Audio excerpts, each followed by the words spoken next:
Let's talk for a minute about leading change. As we talk about moving from conventional to Christ-centered, the reality is that we're in the conventional practices for a reason. And probably, most likely, we're very comfortable with the potential practices that maybe are leading us in the wrong way, but they're the way that we're used to and the way that we're accustomed to. And so if as leaders, we come in and initiate change, then we have to know, how do we lead change in a Christ-centered way? How do we actually take people who maybe are afraid of the future and help them through that process of change? One of the ways that we examine this is from the perspective of something that I call the drama triangle. Maybe you're familiar with it.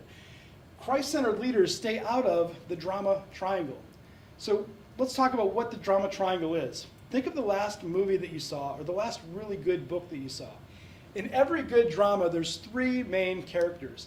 We have the villain, the hero, and the victim.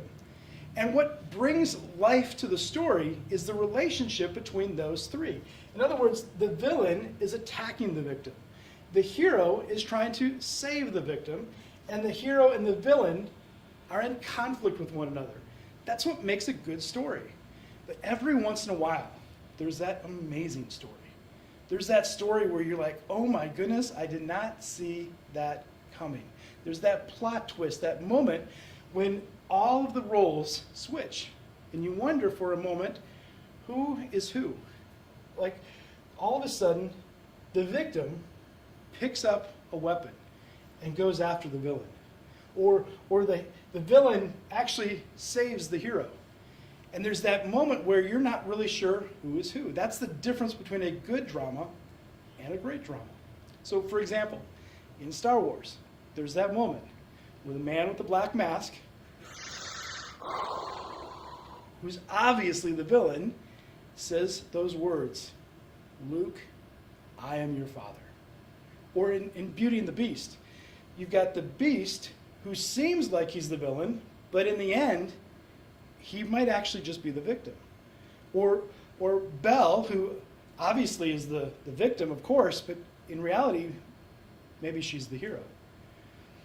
See, what happens sometimes in our schools, in our leadership, even in your role as leaders in your company, we get confused about who goes where. And what happens is, when we get confused about our role in the drama triangle, there's a switch that happens. Anytime that a hero does something for a victim that they could do for themselves, what happens is they actually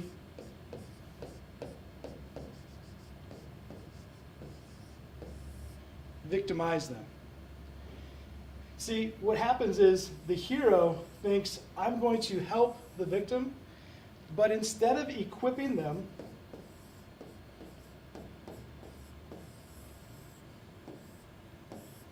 they enable them. And they actually take power away from the victim. And the result is, 100% of the time, the victim will eventually turn on the hero. And instead of saying, thank you for saving me, they will say, you did this to me. It happens in the relationships between parents and kids. It happens in the relationship between spouses.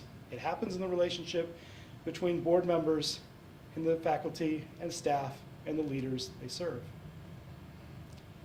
So what we need to do is we need to realize that our role as board members is not to be the hero. The key to avoiding the drama triangle is to never get in the triangle to begin with. As a Christ-centered leader, we need to recognize that there's only one hero, and that hero is Jesus.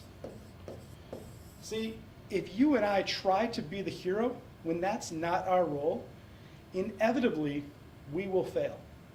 We will set the person up that we are trying to help for failure because they will become dependent upon us.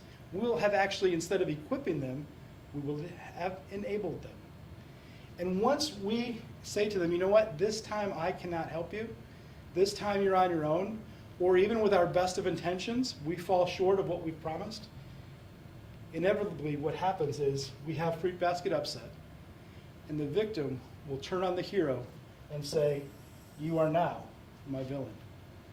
So as Christ-centered leaders, our role is to recognize that Jesus is the hero, and our role is to equip. And in the next segment, we're going to talk about what does it mean to equip.